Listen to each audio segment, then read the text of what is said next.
Hello everyone, and welcome to the new Mindscape. In this video, I'm going to be talking about the meaning of life and death. The French existentialist philosopher Albert Camus once wrote that there's only one really serious philosophical problem, and that is suicide. Deciding whether or not life is worth living is to answer the most fundamental question in philosophy. All other questions follow from that, he said. Is life worth living? In one of his books called The Myth of Sisyphus, Camus pointed out the absurdity of existence. And so we can't stop asking ourselves if it's even worth the trouble to live. But Camus considered that even that question, is life worth living, that question itself is absurd because, since there is no intrinsic meaning to the world, we can never answer the question about the purpose of existence. No matter what we do, no matter what we think, no matter what we think is the purpose of existence, we will die, it will all end. Death has no more meaning than life. Instead, said Camus, we should accept the absurdity of our life and live it to the fullest. Live it in its complete absurdity. So we should not fall into despair, but nor should we hope. Despair finds its ultimate expression in suicide, while hope tries to deny the absurdity of life by imagining some future religious afterlife in which we find meaning in death or after death.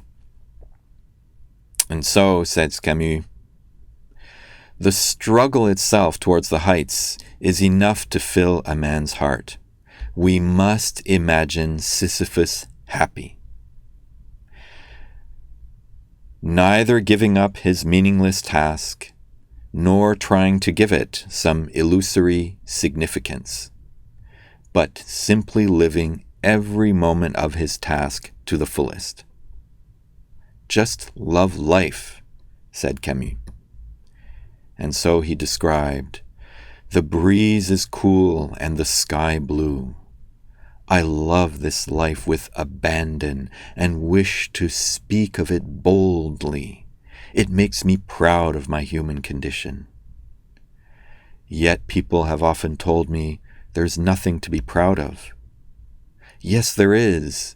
This sun, this sea, my heart leaping with youth, the salt taste of my body, and this vast landscape in which tenderness and glory merge in blue and yellow.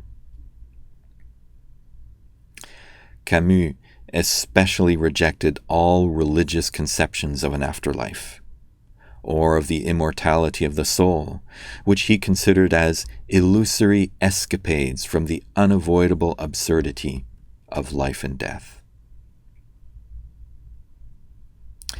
But whether it's illusory or not, humans have been thinking about the meaning of death and imagining an afterlife since the earliest records of human life, which are often found in the form of tombs.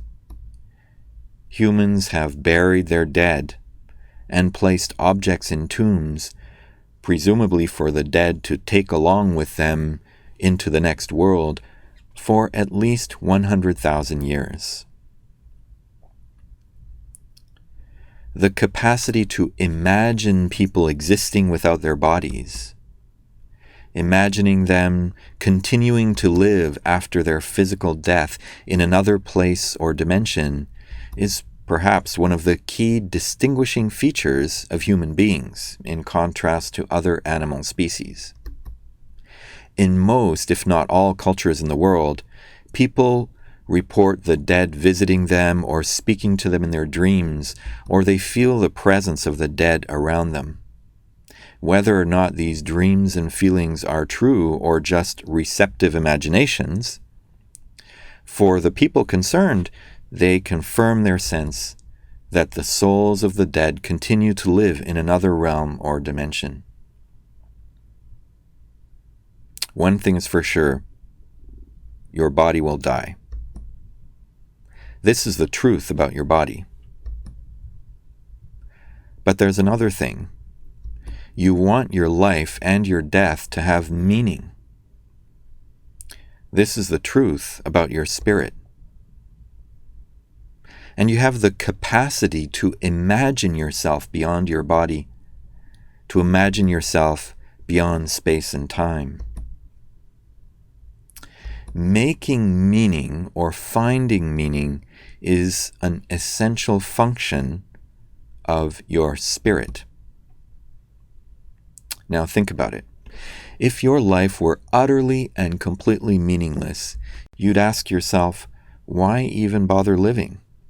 And as Sartre said, you'd even hate yourself for being too weak to end your life. So it's as if a life without meaning isn't a life at all.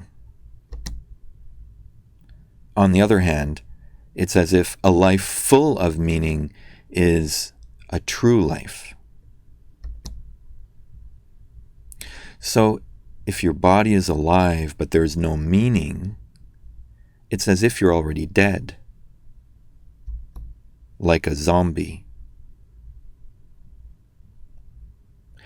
So actually, you could say that you have different levels of life.